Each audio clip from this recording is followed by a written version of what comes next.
Hello, welcome to the Santa Cruz Art League podcast. It is Happy Halloween for us. Let us know what you were doing on Halloween. Number 29. In this episode, we are going to dive into some alternative arts. We're going to talk about the things you can do and contribute to the Art League. And as per usual, we are filling up your social calendar. Yeah, you better get here for Luck of the Draw and all of the other things that we're about to tell you about. Oh, and I'm Anetta. And I'm Grace. I feel like that's a tradition now, Yeah. us forgetting to introduce Yeah, ourselves. what was my name again? I think I'm Anetta and you're Grace. Sure. Swapsies for a week. Happy Halloween! Oh. I'm Anetta and this is Grace. Freaky Friday. Yeah. Reunited at last. I know, it's been too long. We missed an episode, my friends. We did. We missed you so much. And that's on us. Look, that's our planning, but we'll do best going forward. And you have a fun show today. Definitely. Happy Halloween, although it's going to be past Halloween by the time you guys are seeing this. So no costumes for you. I'm so sorry. I feel really bad for over-promising and under-delivering. Like this Yeah. past week has been... It's been a little crazy. Yeah. I went on a trip and it was super fun. And then I got home and less fun. We're happy to Warm have you sweater. back. I'm happy to be back. And a lot has been happening in the gallery. And a lot is coming up, as you guys know this. Together we've been working for this, my friends. Oh my goodness. If we haven't told you about it already, Luck of the Draw is in the gallery as we speak.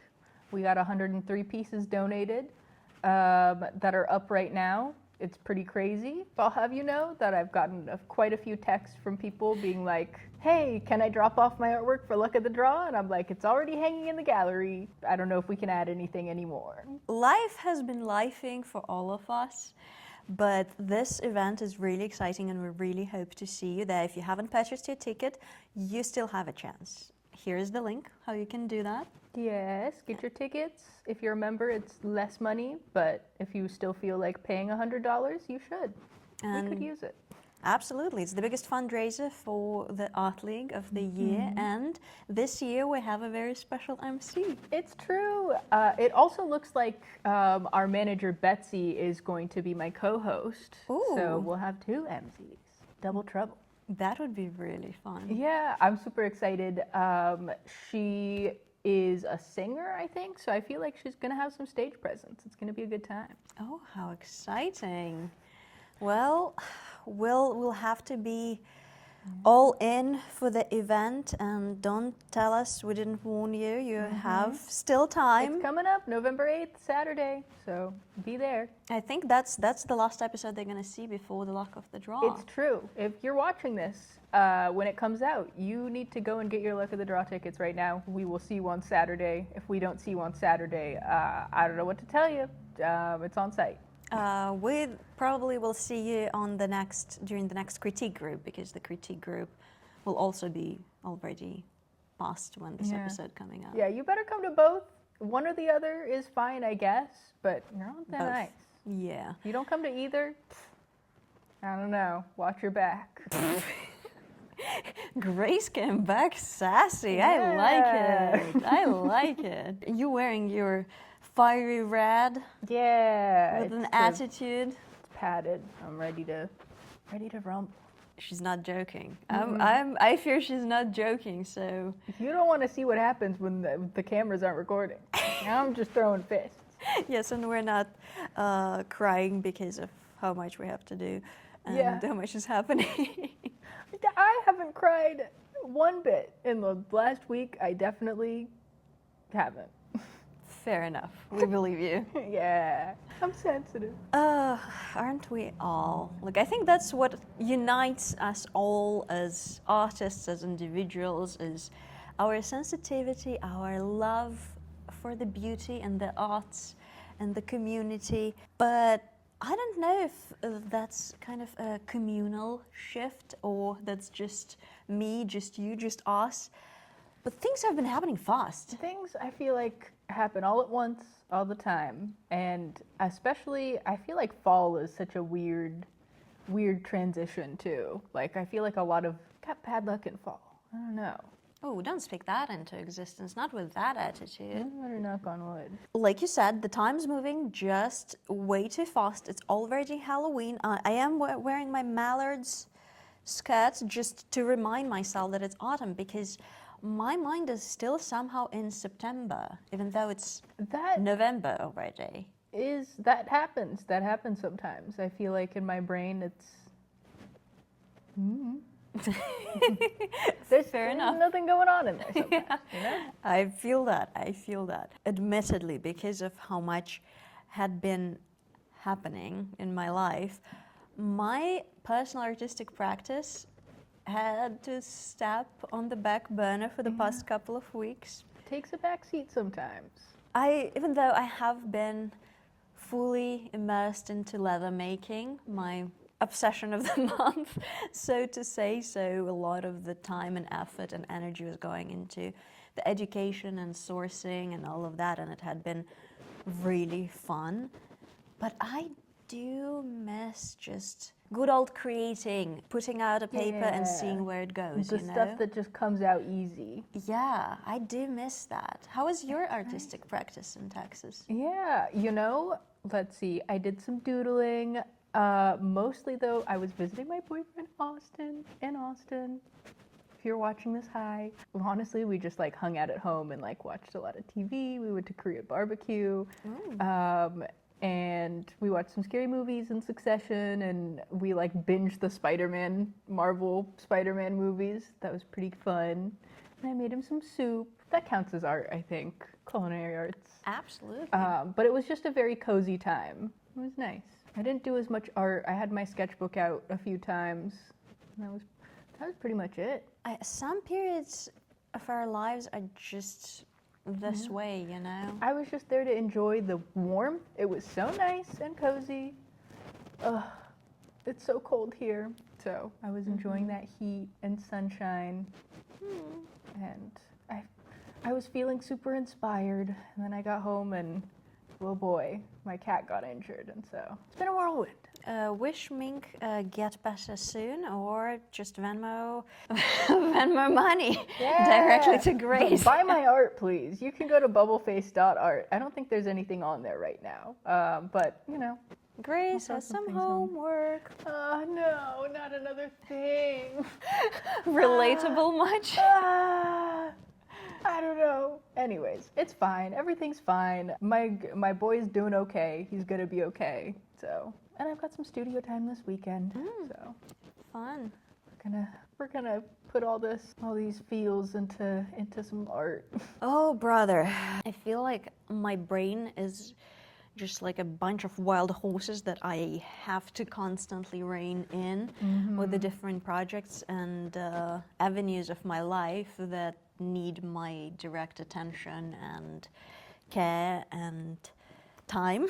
So it hasn't been the easiest couple of weeks, but it had been a very exciting couple of weeks. That's good. Exciting is good. Exciting is better than nerve-wracking, I guess. But here's hoping for a chill couple of weeks. That would be nice. I feel like it would, or maybe it won't. For me, it depends on, there's kind of like a really large, I can't say project, but endeavor that is up in the air that most likely is not going to happen because of how many moving pieces are included. I'll have to tell you later off camera because some of it is just pure madness.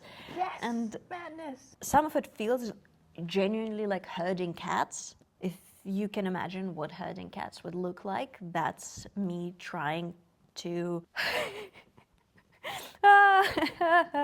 can you tell I'm struggling? I would know about herding cats. I got one at home. He's supposed to be on hard rest, and he is not resting, that one. Stressing me out. Oh, Mink. Oh, Mink. Anyway. Gotta love him. Yeah. So I feel like after the luck of the draw, things would smooth out, but that could also be famous last words. Fingers and toes crossed. After luck of the draw, it's going to be the members show. Oh, by the way, for the members show, I am excited to invite you guys the day after Thanksgiving. So forget your Black Friday shopping. I feel like there's no good deals anymore. Come to the Art League. Bring your family. They're probably in town visiting. Tell them to come and check out your art. We're going to have our teaching artist Hajra Meeks doing a card demo. And we might have some coffee and treats by Staff of Life Cafe. Ooh, So, I love Staff of Life. or not Staff of Life, Skills of Life. Oh. Skills of Life Cafe is what they're called. Staff of Life, I also like, but Skills of Life, even cooler. They're over on 17th Ave in Santa Cruz. They're this nonprofit coffee or cafe, and they are run for folks, teenagers and adults with neurodiverseness, who are neurodiverse. There we go. That's the word. It's run by teens and adults who are neurodiverse, and it's basically like occupational therapy / like building life skills. This is maybe a little more personal, but growing up, like, I wasn't a super good student, and working in restaurants, I feel like I attribute to me being like a functional adult. So this is something that I think is cool stuff. That is awesome. Yeah, so they're going to be there on, November 28th, Friday. So come make some cards, tell your family to check out your art and support you, and have a good time.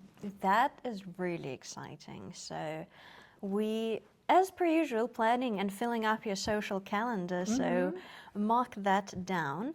And besides that, we have also something exciting to share with you that might or might not include hot dogs.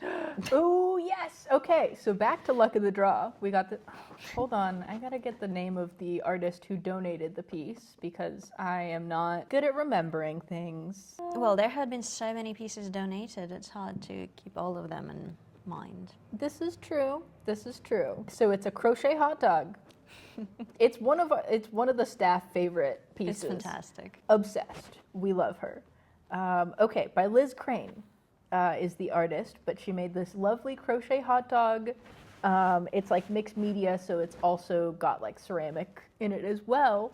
But we had someone named Gavin Kennedy reach out from UCSC, and he was interested in writing articles for our blog on our website. So he sat down with Liz Crane and did an interview with her. And I just want to say that, like, I'm super excited that we have people, you know, interviewing and showcasing talent in our community. I'm super grateful to Gavin Kennedy, who is taking the time to, you know, make artists feel seen and heard. So check out the blog section on our website for that article.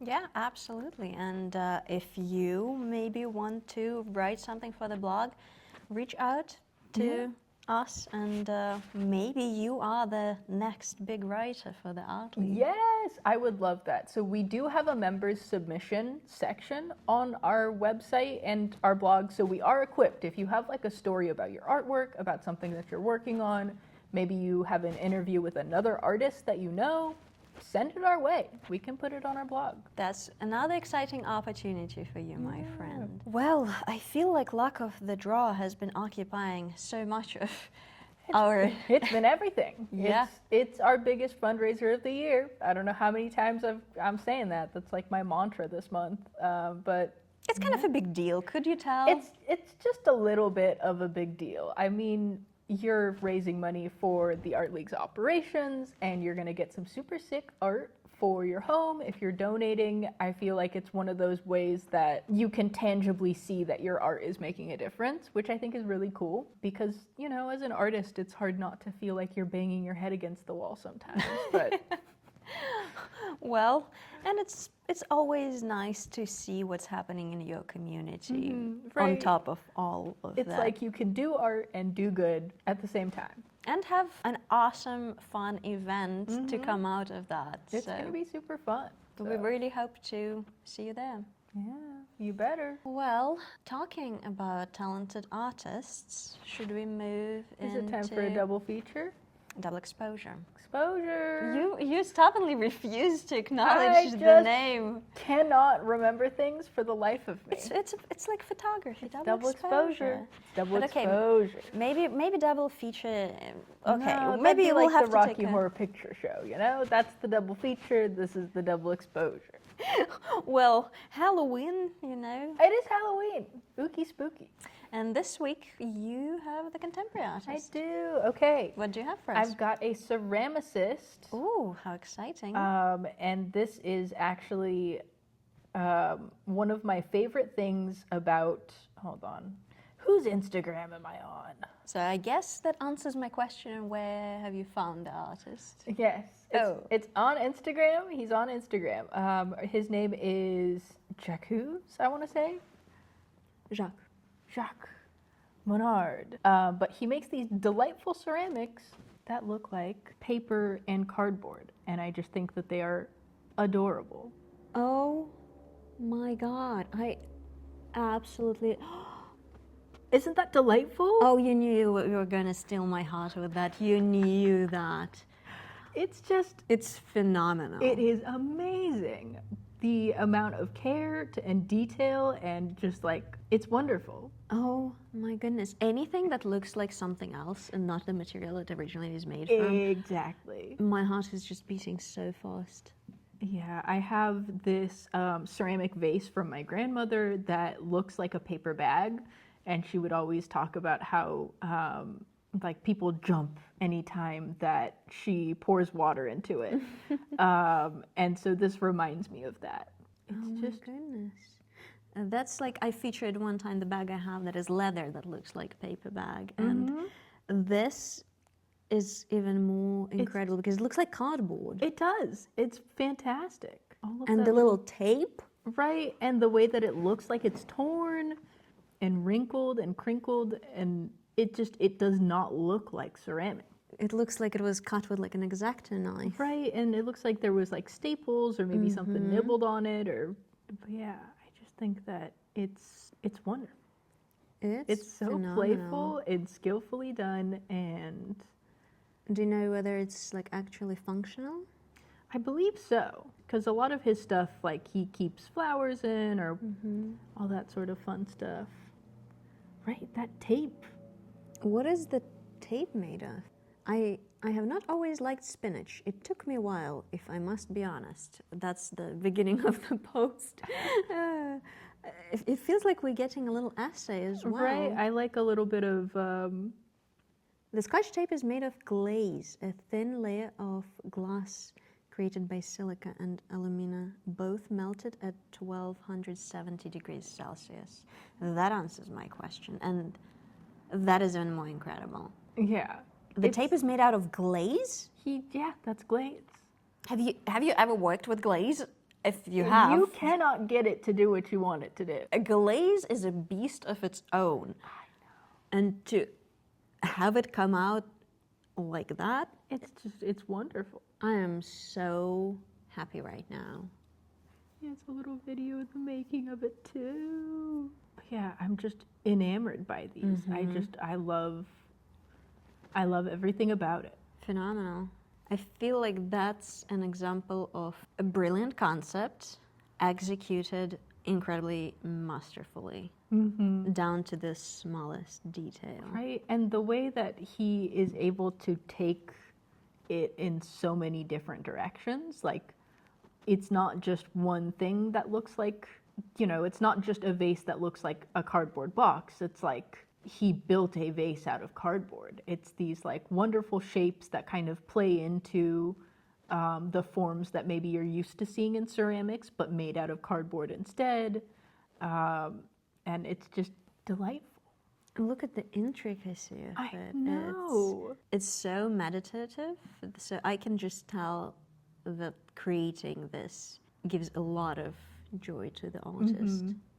Right, you're like, oh, this person loves what they do. Exactly. Phenomenal. It's beautiful work. Do you know how much does it retail for? Let's see. I know that he's got a website. Let's check it out. But it's not linked here. I didn't do a good job with my research this week, guys. I'm so sorry. In Brussels, I think you got to go to Brussels to buy his stuff in person. Jacques Monneraud. That's the vibe that I'm getting. I am not spelling his name correctly. Just without the S-E A-U. E. Oh my God, I'm dyslexic. Do you want to just type it? Yeah. That's I have the the Instagram. website. Oh, the Instagram. Ceramic review. Let's see what they have to say about our buddy Jacques. Let's see. I'm going to read a couple quotes by him. Contrast comes to mind when I'm asked to describe my work. It's all about control and rigorous technique, but always tinged with a certain irony and or sidestep. I would probably describe myself in that way too. As for the name of my profession, I don't really ask myself that question, ceramicist or artist. There are words that come up most often. Are the words that come up most often? I cannot read today. But none of them bother me. Potter, craftsman, ceramicist, the guy with the blue hat. I'm happy with anything, which, I love that. So he does plan out his pieces. He says that he does a little sketch and then throws them on the wheel. There's some more of his kind of traditional ceramics, also just beautifully made. Yeah, phenomenal. But it does not say anywhere where you can get his art. Well, He keeps his cards close.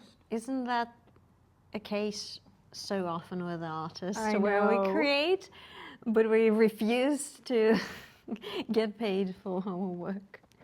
Oh boy, yes, I see lots and lots of articles. Also, I think that this teapot is one of my favorites. It's shaped like a teapot is supposed to be, but it looks like it's made out of cardboard, and that's so wonderful. It's brilliant. The concept, the execution. Right, the layers, and just it, and it looks like it would be functional too, which is the best part, is that you get to, just like my grandma used to, pour water into it and see if people jump. Phenomenal. Yeah, one of my favorite ceramicists, I think, ever. So We've had some hits with ceramics on this I show. know, I feel like the ceramicists are killing it recently. I've seen a lot of really good ones. So if you're in ceramics, I see you. Well, give yourself a shout out in the comments if you create ceramics. And If you are a ceramicist, do you think you could do this? It would probably take some time. it would but- take so much it would time. take so much time. Because you have to not just perfectly throw the piece, but have you seen how he Right, he goes in with cuts- his little tools, and I think that would mess up anything that I threw. Coming from someone who hand cuts 5,000 circles, I don't think I have patience for this, which is Well, a because you little can bit put of... down your cards that you're cutting. Exactly. I feel like if you're throwing something, you can't exactly go away and come back. I mean, you can wrap it up in plastic and but it's but it's not the same. it's not the same. What if the plastic leaves an imprint on it? I mean, there are ways to work around it, but no, that is just so much intricate work and love it's that's wonderful.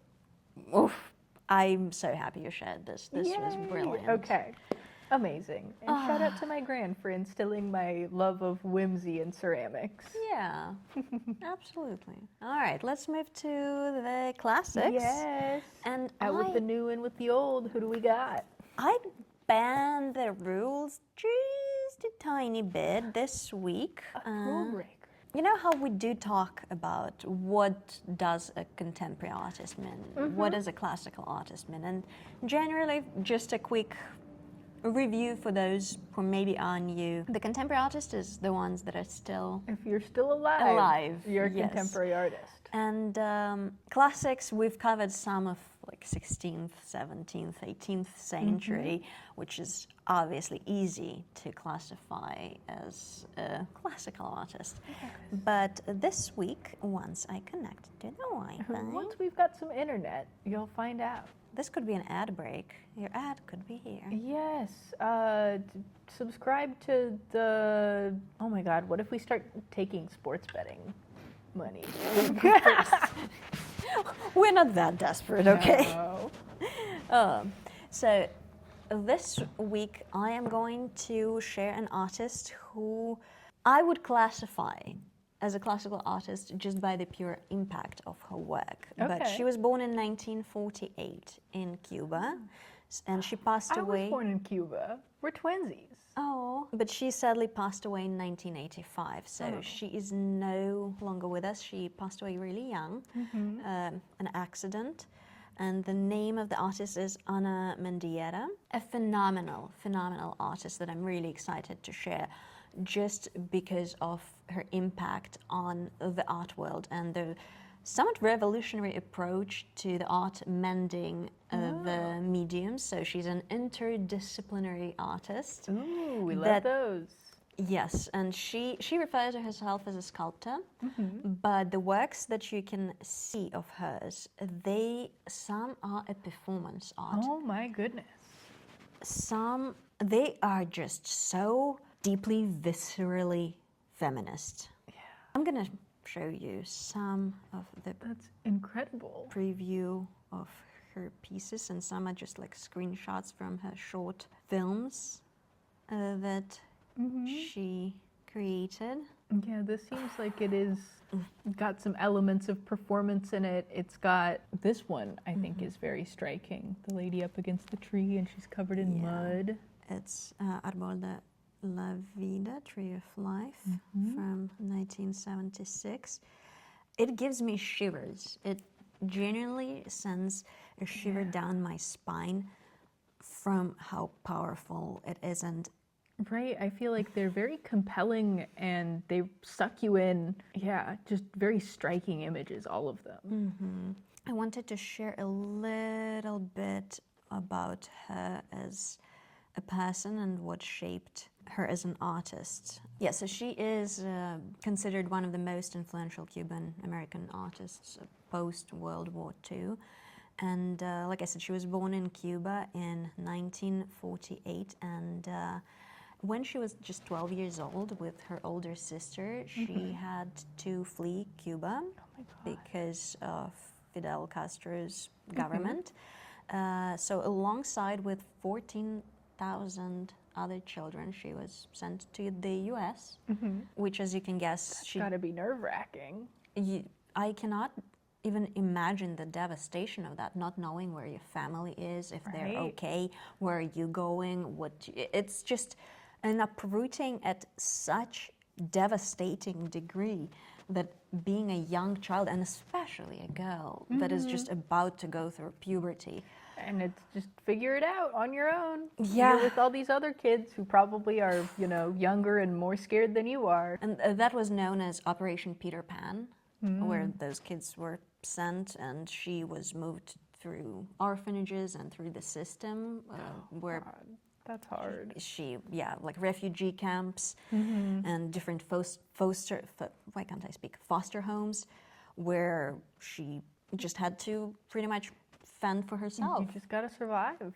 And in 1966, she was reunited with her mother and younger brother, and the father joined them later in 1979.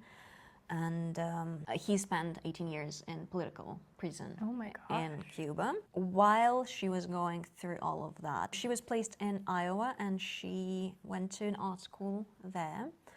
And she focused on spiritual and physical connection to the earth. So connection to nature is what was possibly grounding for her, and it was a lot of her performances were based around that. And I cannot imagine the bravery of this woman, because in a lot of them she stood naked in front of let's say a wall or a tree, and some of them were not easily digestible and not palatable for wide society, but guess what? So wasn't her upbringing and life story, so that only makes sense. And a lot of it is centered around silhouettes and silhouette of a woman, and as on the website that is her estate, you can see the vividly captured silhouette of a person on the ground. And that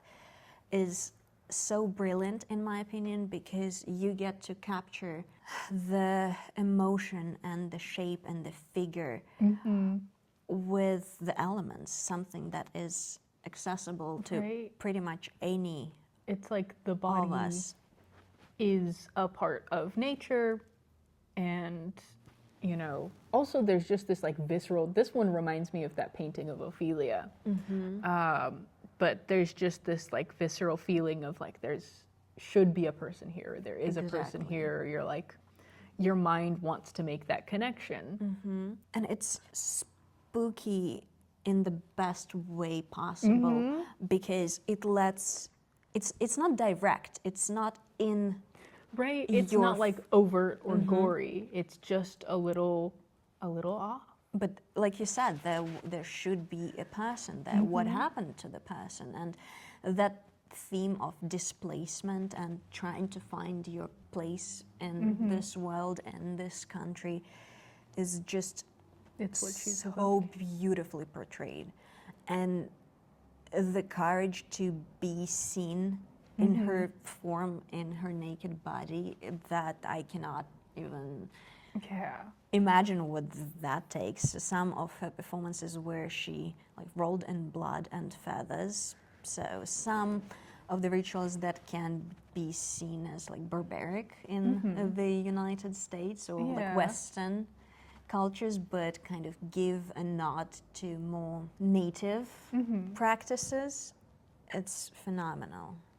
Yeah, it's really interesting stuff. And her tragic passing, she fell out of a New York story window. Oh my goodness. She fell out of the window in New York, which is like she was 36 years old. So knowing that of like how young she was when she passed away and seeing her art, I feel how powerful it is. I feel like it makes it even more haunting. Like she definitely is still right. Now it's very there. much like the body that isn't there it's her. She's not there anymore. And there's some videos that you can see on the website of her estate that I'm gonna show it on the screen how you can access them. They're really powerful.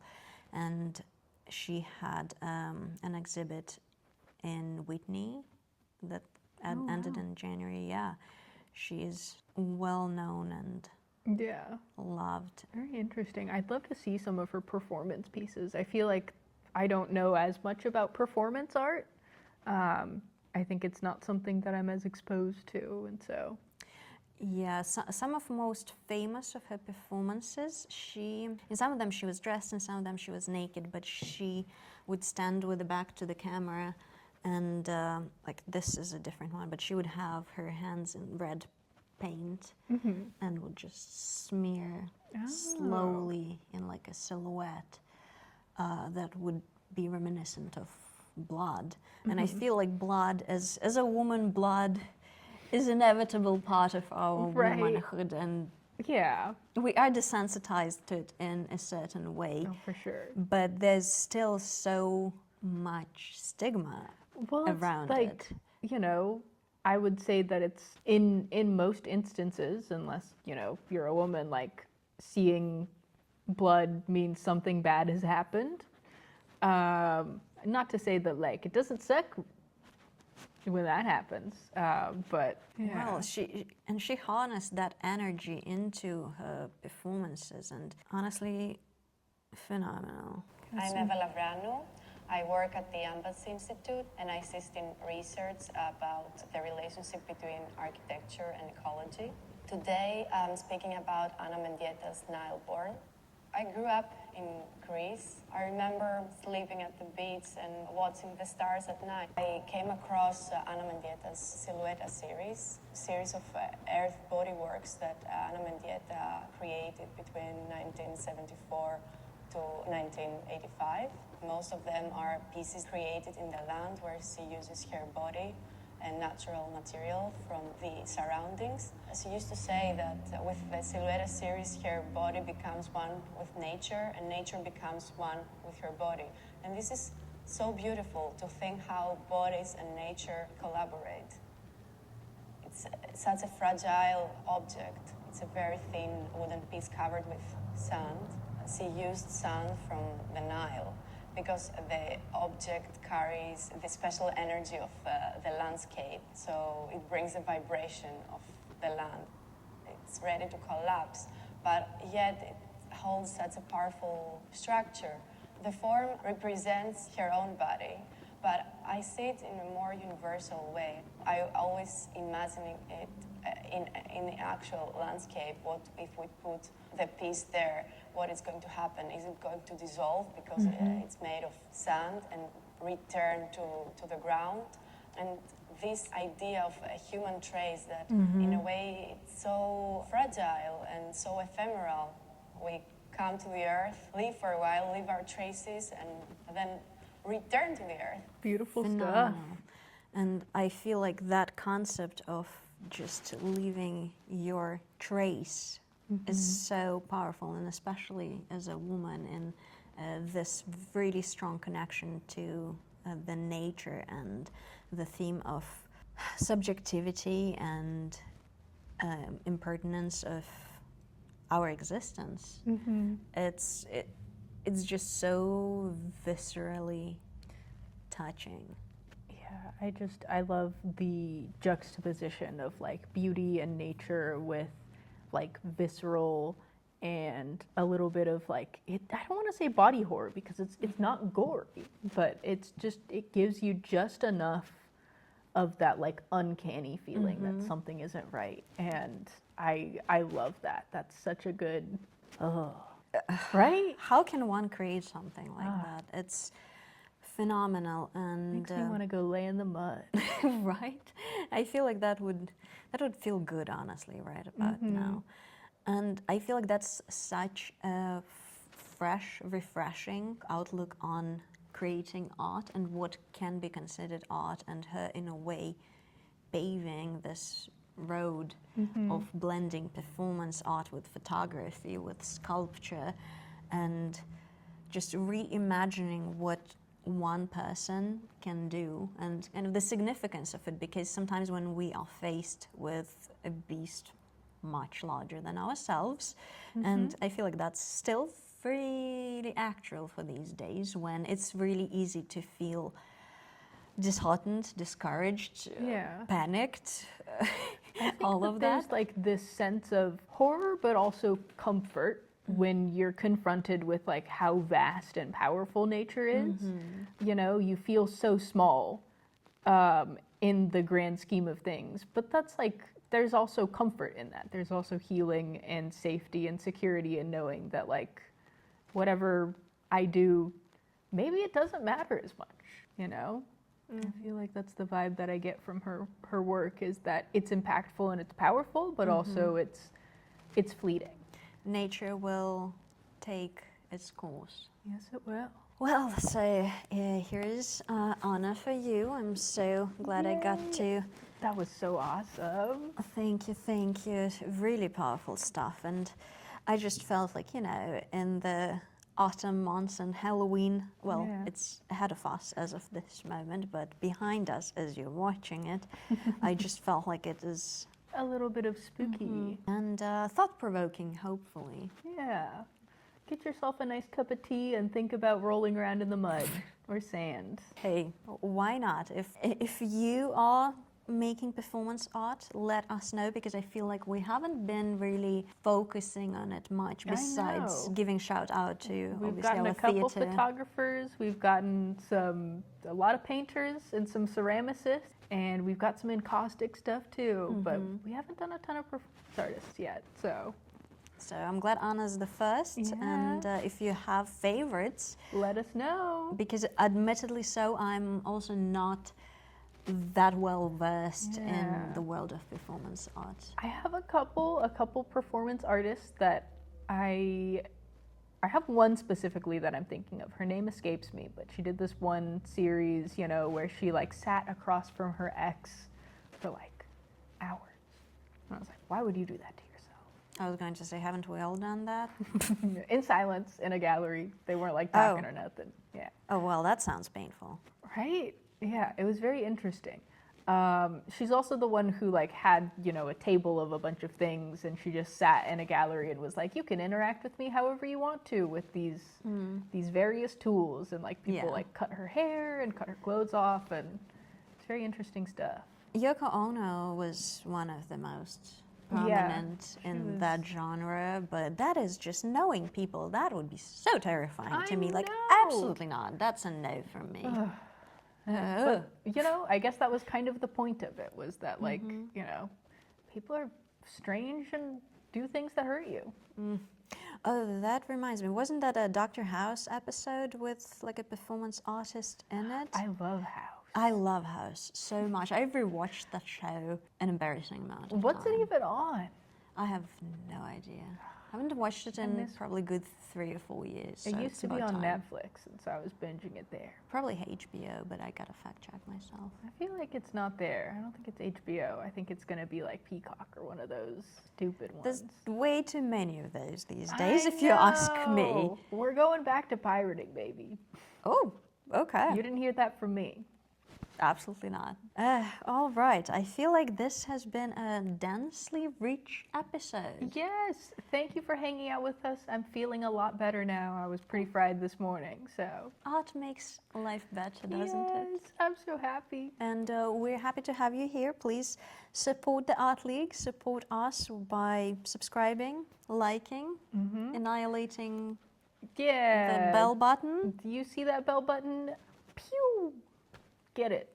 Yeah. You heard it first. Things, excitement. Absolutely. And we are going to see you in the next one. See you next week. Stay out of Bye. trouble. Bye.